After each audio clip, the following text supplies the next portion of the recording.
Okay, so hello everybody out there. My name is James Gady. I am the Director of Research at Efficiency Canada. It is my pleasure to host today's discovery session. I'm based in Waterloo, which is a city in southern Ontario, just outside of Toronto.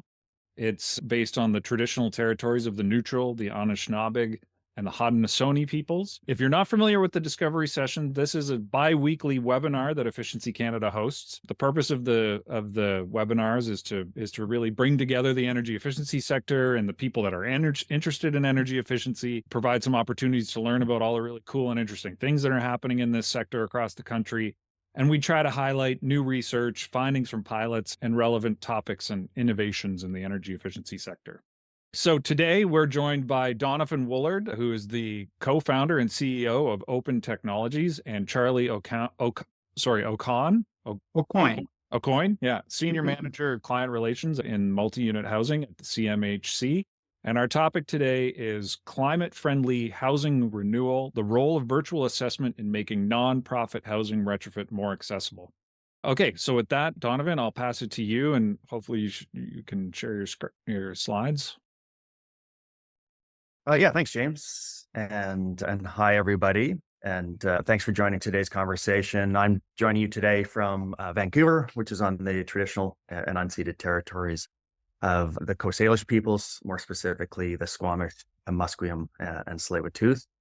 And as a guest and as a leaning into co-stewardship, by opportunity rather than invitation, the topics that I'm talking about today are very near and dear to my heart, and I hope resonate with a larger story across Canada and across the world, which is trying to ensure that we can maintain and augment a supply of housing, make it more sustainable, and contribute positively to the climate crisis as we do.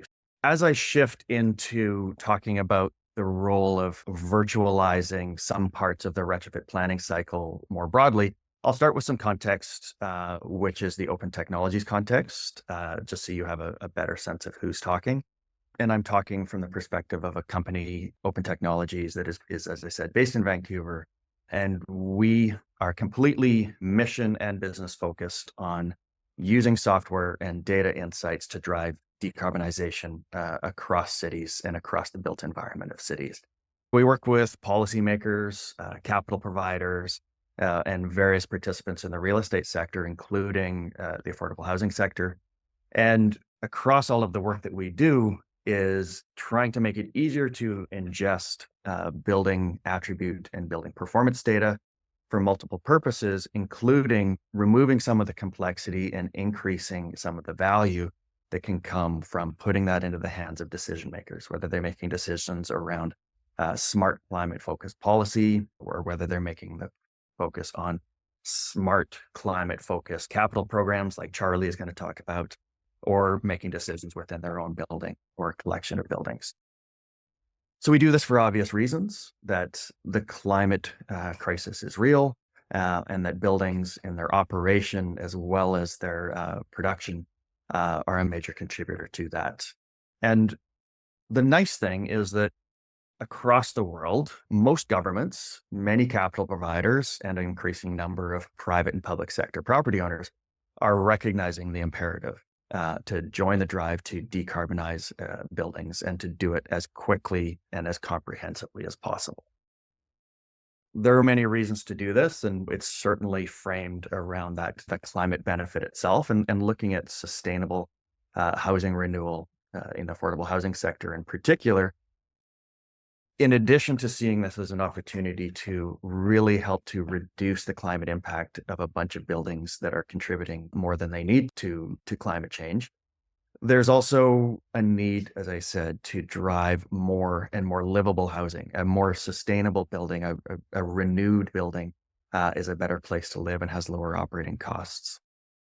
And then ultimately, it's also a major economic development driver. That when it comes to retrofit and renewal, if you're looking for opportunities to drive job creation, particularly local jobs, particularly low barrier jobs, and to do it at scale, then all of these reasons fit together very nicely for a package. And that's why I believe that there's a growing number of highly incentivized and targeted financing programs, such as Federation of Canadian Municipality has a sustainable affordable housing product that if you hit a certain amount of energy and GHG emissions reduction, then you qualify for financing.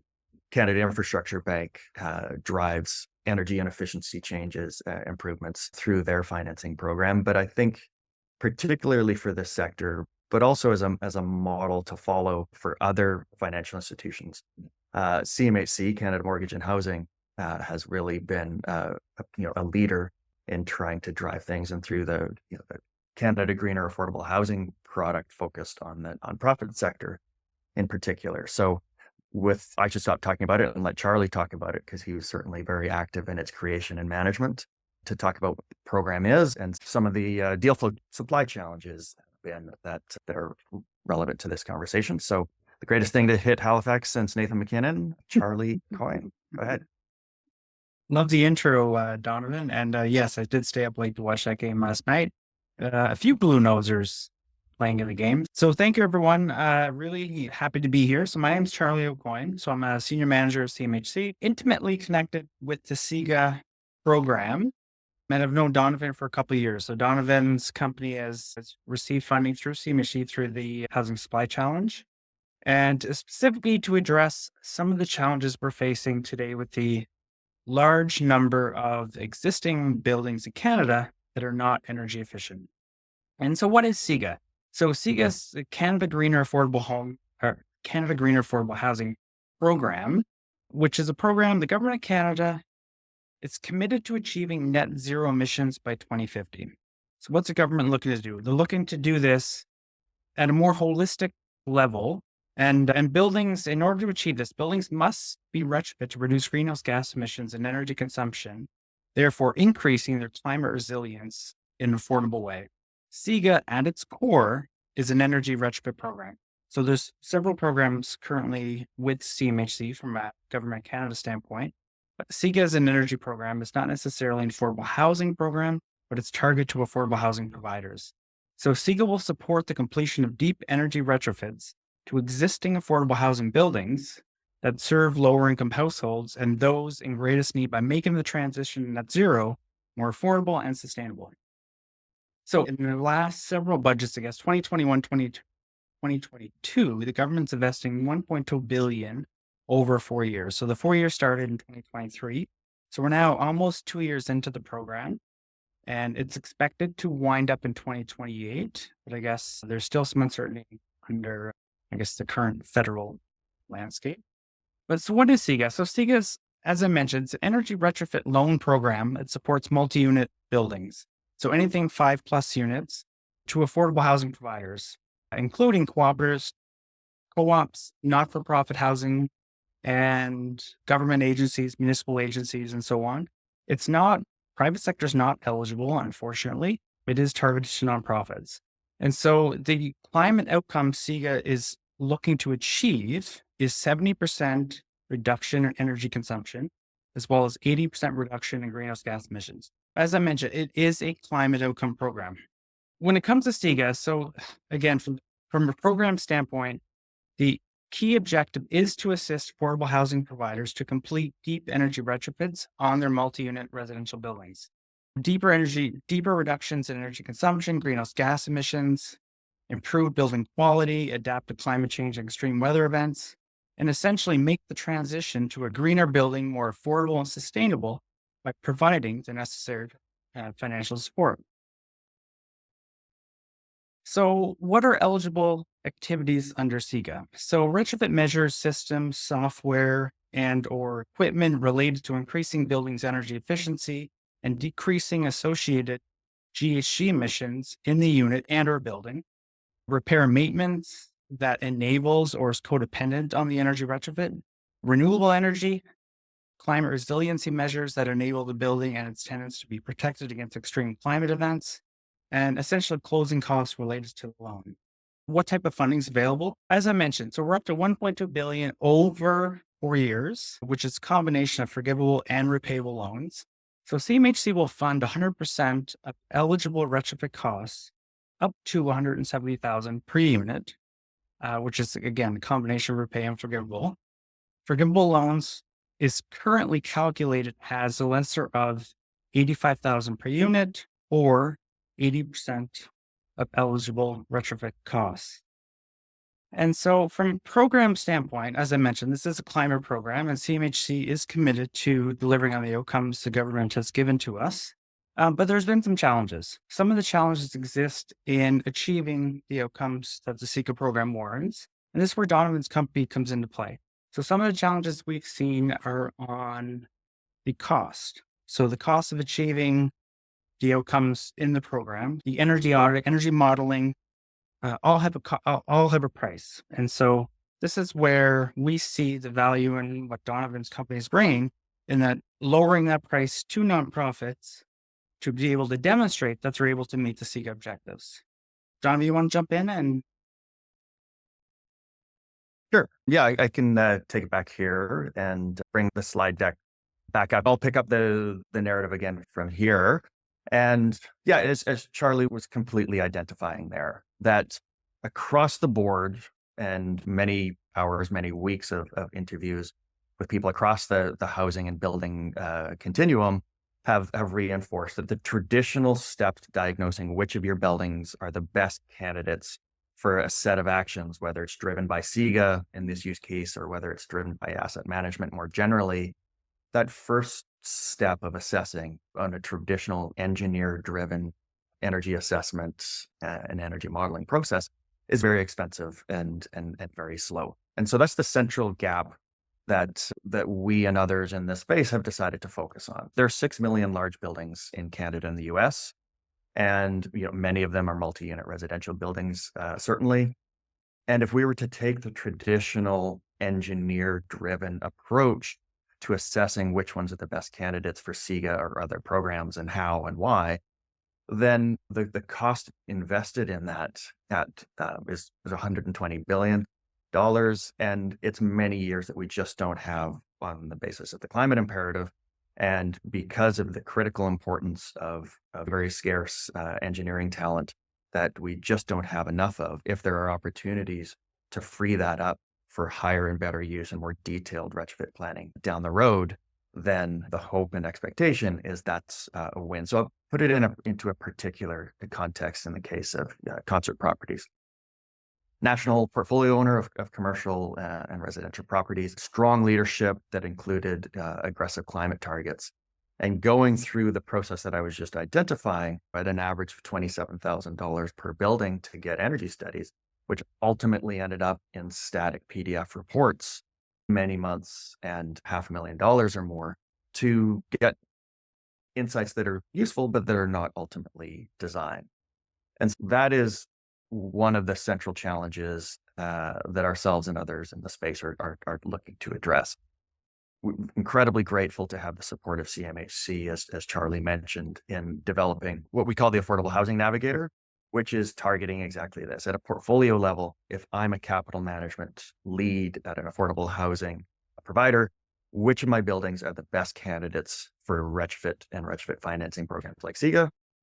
And more broadly, more specifically within those buildings, what are the specific retrofit actions that make the most sense for me to renew a given property?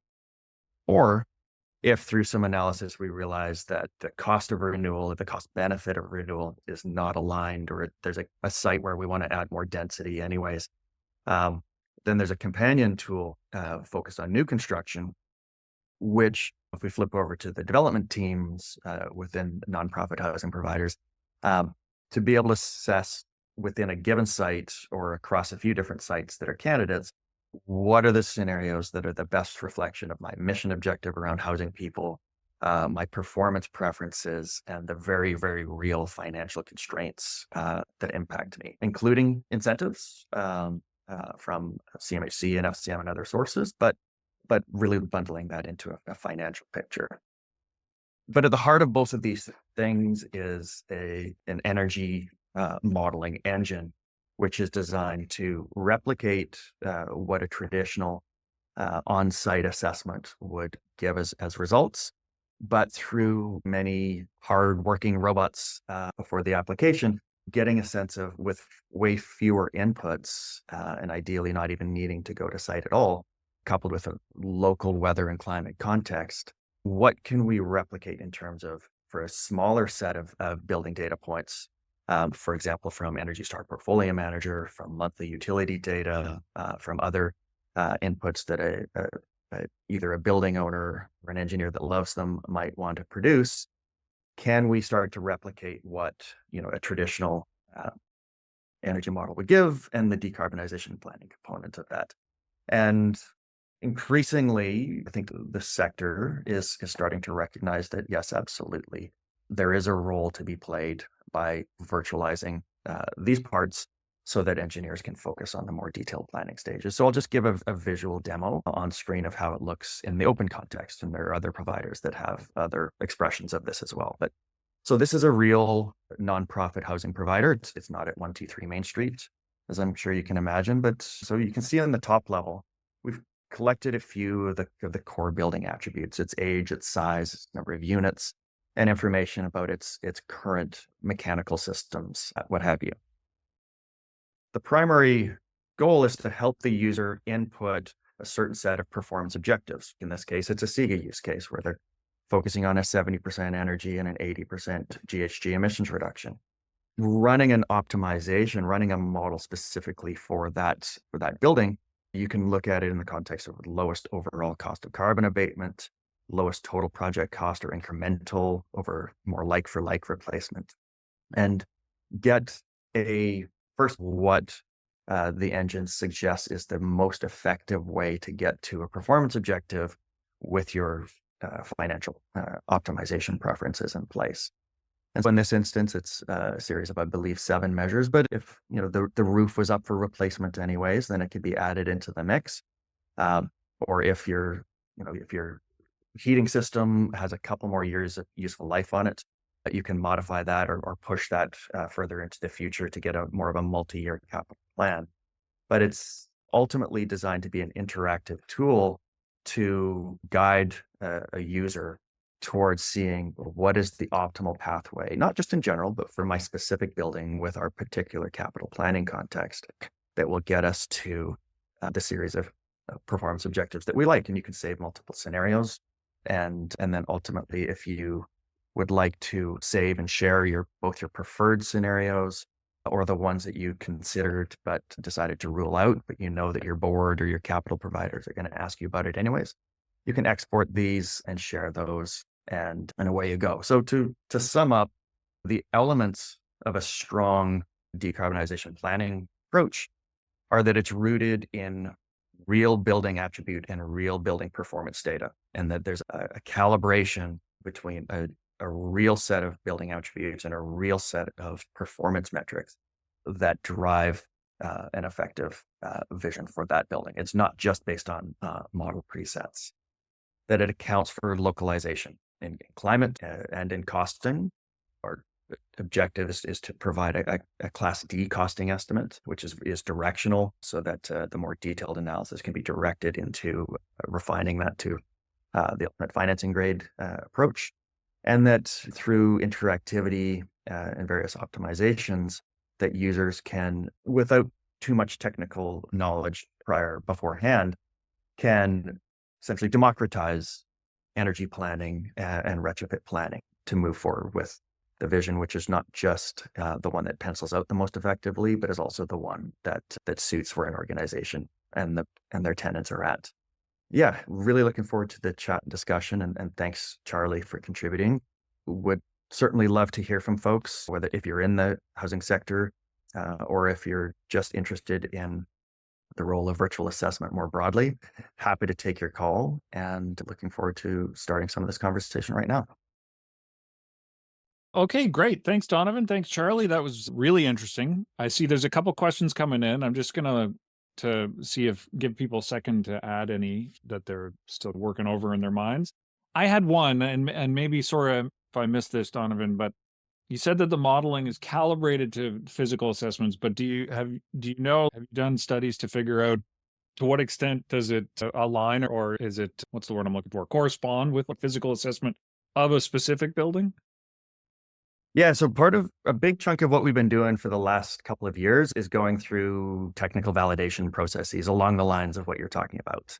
And it takes a few different forms, but one of the common ones is that portfolio owner or an engineering firm or utility or whomever that has some traditional energy studies and models for a given building will share some of the data inputs that we would typically use, for example, from Energy Star Portfolio Manager and monthly utility data at a building scale, possibly with a couple of other inputs, and then make this sort of side-by-side comparison of the virtual only versus the traditional approach.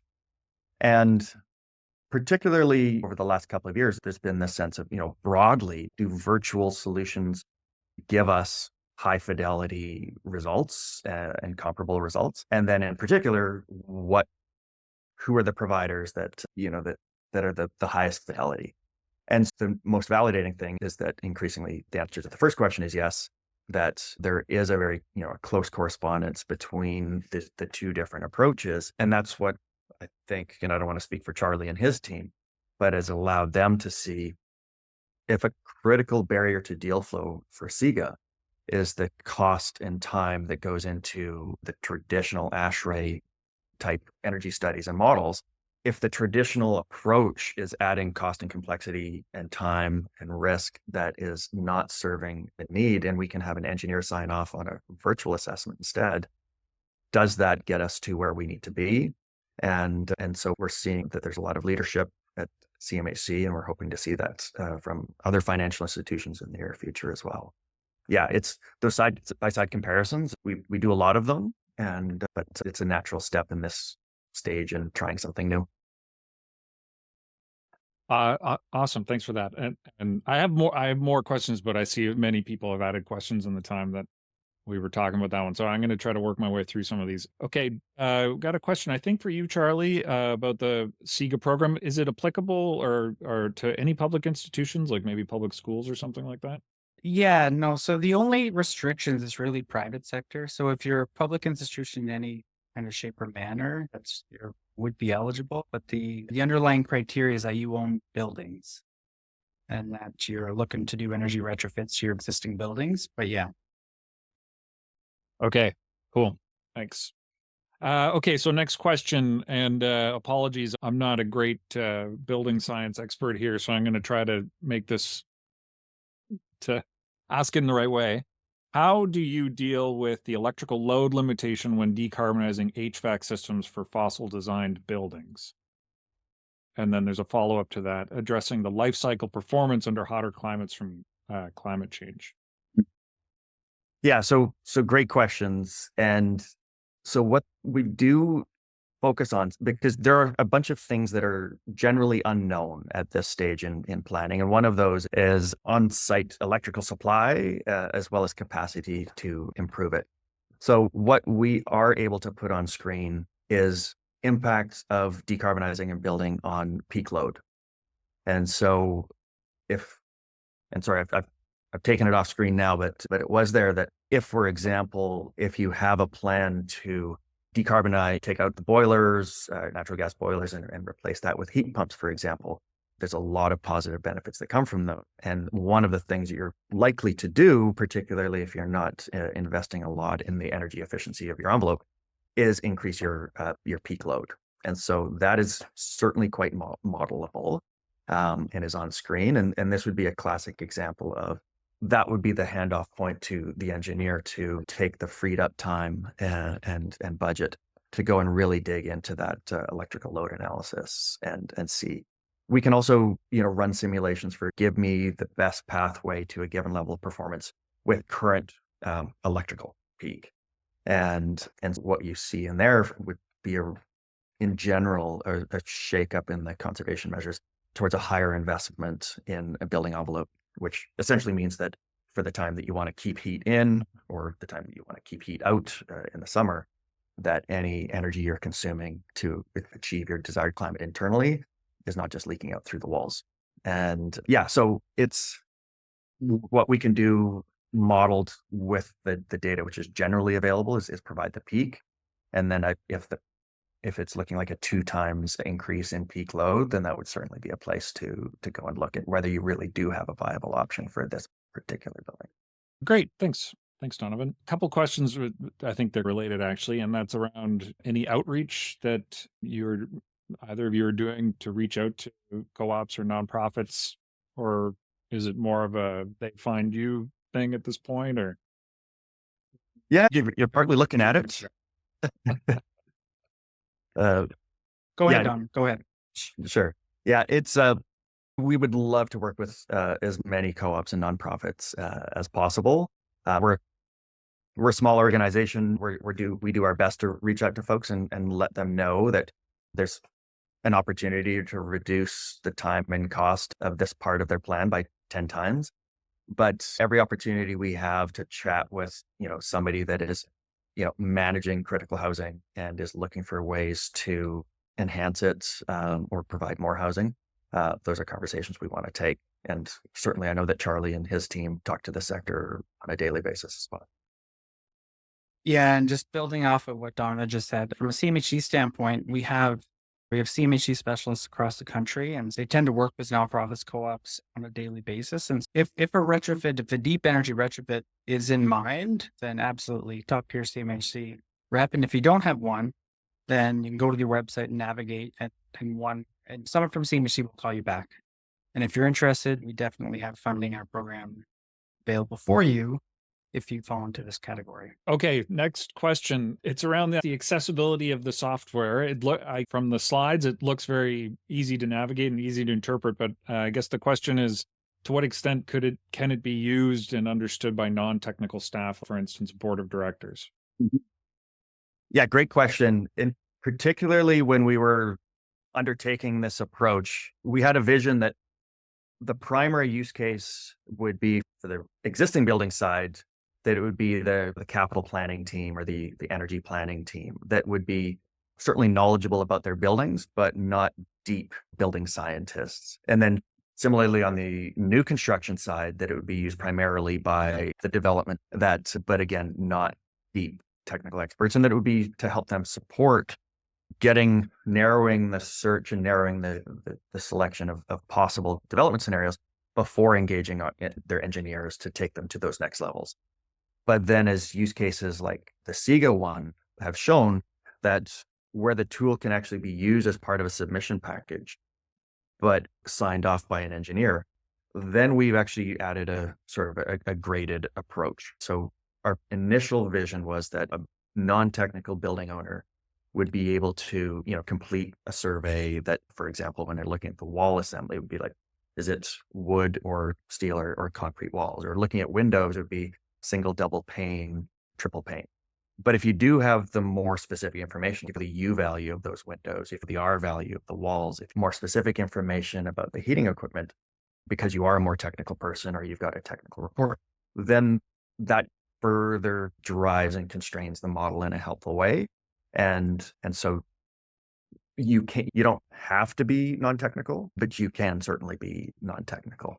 Our general sense when it comes to decision makers, internal decision makers like boards of directors, is that the primary users, the capital planning team, would present them with scenarios, and that there might be some back and forth in discussion, but they wouldn't be the primary users of the tool, although they could certainly be if that was their choice. Excellent. Okay, moving on. Can this tool be used to help find economies of scale over a portfolio of buildings by doing bulk contracting or purchasing with similar upgrade needs?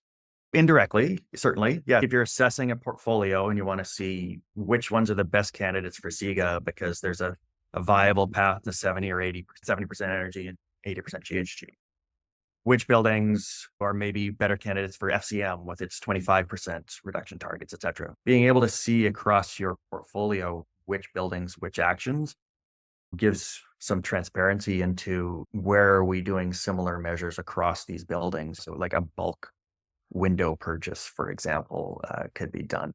But at this stage, that's not built into the tool that we are delivering, but always interested to hear where it can be extended to be more valuable. Great. Okay, next up, is the tool's energy prediction bottom-up archetypal or top-down upscaled? I don't know what that means, so I'll take a crack at it. yeah, sure. So we use a surrogate modeling approach, which if my business partner Christian was on here, then I'm sure he'll be squirming. But the way I present it is that whereas an archetype approach, essentially looking at the atomic unit, there is a building. You might develop 10 to 12 different archetypes and then assess individual buildings for their level of fidelity and consistency with that building, and then apply a variance to that. And that's a decent approach. A surrogate model approach strips it down to the atomic unit of interest being a building attribute, like its wall, its boiler, its windows, and things like that. And where the simulations that are done are essentially times hundreds of thousands for a given set of building attributes and a given known set of performance patterns within a local climate context, what's the mathematical relationship between those attributes and that performance in this location? And that allows for a higher level of accuracy. And in the diagnostic stage, and when you're looking at the prescriptive stage, like what happens if I change those windows? What happens if I change those walls? Then you're making those changes at the atomic unit rather than changing an archetype and trying to figure out how that works. So that's led to very rapid simulation running and what has seemed to be a validated responsive that it's accurate. Yeah, and then please don't ask me any more questions because I'll have to send them to Christian. Okay, as far as I can see, that was the last question that was getting onto the modeling side, but I haven't worked on the way through them yet.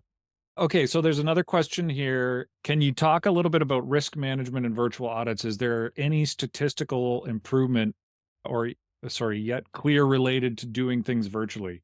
Should we be thinking about this as a way to do more rigorous pre-qualification, or is it intended as a true replacement for something like a ASHRAE level 1 audit? The answer there is, I would say yes, all of the above, with the caveat that the application of this tool is specifically focused on capital planning, so decarbonization planning. There are uses of an ASHRAE level 1 or 2 or 3 audit that are very detailed and very helpful on operational optimization and things like that. That is not the focus of this tool. And so in that use case, then I would say there's a little bit of apples to oranges. But looking at capital planning and looking at what the next key objectives on your decarbonization pathway are, then it's designed to certainly replicate the prescriptions of an ASHRAE level 1, 2, and when used by a knowledgeable engineer, then we see in the CMHC use case where the classic requirement was an ASHRAE level 3. It's been recognized that, again, we're signed off by a qualified engineer that this can meet the submission requirements on energy study and energy model. So it certainly works for pre-qual, but the modeled fidelity is certainly one that you can use on an ongoing basis throughout your planning cycle. Great. Okay, so we're getting close to the end here, and I see that there's some similar questions. I'm going to try to kill a couple, or to feed a couple birds with one bit of food or something like that. Okay, so there's a couple questions about how the tool differs from existing tools such as RetScreen. It's designed to be much more user-friendly, and there's always these design challenges, like from a software design perspective, right? Do you try to become a better traditional energy model tool, or do you try to give similar results with a fundamentally different pathway? And so the balance that we struck relative to something like a RetScreen, where there's a lot of just like incremental complexity that's added over time. There's some similar applications and purpose, and there's some different ones. But I would say fundamentally, this is designed to be a more user-friendly, more targeted, and more interactive tool, specifically for decarbonizing building. Okay, great. So a couple other questions about, I think generally in the world of like, how do we learn more or how do we access this tool? It's about the SIGA program or the virtual decarbonization tool. I don't know if either of you, if you want to provide some information on how to follow up or something like that. Want to start, Tom? Well, you go ahead. So from a CMHC standpoint in SIGA, like I said, depending on where you're located, we have CMHC specialists on the ground working with nonprofits and co-ops across the country. If you don't have one, our website, if you just Google SIGA, you'll get lots of information and around the program, the criteria, et cetera. And so I apologies about not being able to share my slides today, but I can send them to, whether it's through Donovan or through Efficiency Canada, that we can share with the group, and hopefully that will give you some information as well. Yeah, we can facilitate that. So if people are interested in learning more, you can reach out to Efficiency Canada at info@efficiencycanada.org, and we can provide the connections or send along the materials as needed. Sure. And also, I would just say that this is recorded and will be posted online at a later date, so people can go back and learn a little bit more about things that were said in it, although recognizing the technical problem we had there with the slides, but still there's other options. Yeah, and I put my contact information on there earlier. It's my first name is in my handle there. It's donovan@opentech.eco, and happy to take more detailed questions. And please do reach out to the CMHC team to get more information about the Canada Greener Affordable Housing SIGA program. It's such an incredible program. We need more buildings in front of it, and because it's solving such a critically important challenge. So we're happy to answer any questions. We're certainly happy to get co-ops and nonprofits through. I'm just seeing a few of the questions here. There are opportunities for the cost of the virtual assessment to be captured in a financing submission in some instances. And even if not, our target is to reduce by a couple tens of thousands the cost of that part of the submission. And so we would love to see it be successful. We would love to see more people do it. And we would love to help engineers focus on their more detailed work, because there just aren't enough of them, and they're incredibly talented. Excellent. Great. With that, I'm going to say thanks, Donovan. Thanks, Charlie. That was a really interesting presentation. Lots of really good questions. And that kind of concludes the webinar. So for those of you that may be new to the Discovery, I mentioned just a second ago that these are recorded and we do post them online. If you want to look into that or subscribe to receive notifications of future webinars, you can do that from our website under the Stay Connected tab on the main menu. And we host, like I said earlier, we host these bi-weekly, so there won't be one next Friday, but there will be one the following Friday. And we look forward to seeing you there. Thanks, everybody. Thank you. Thanks, Jim. Thank you.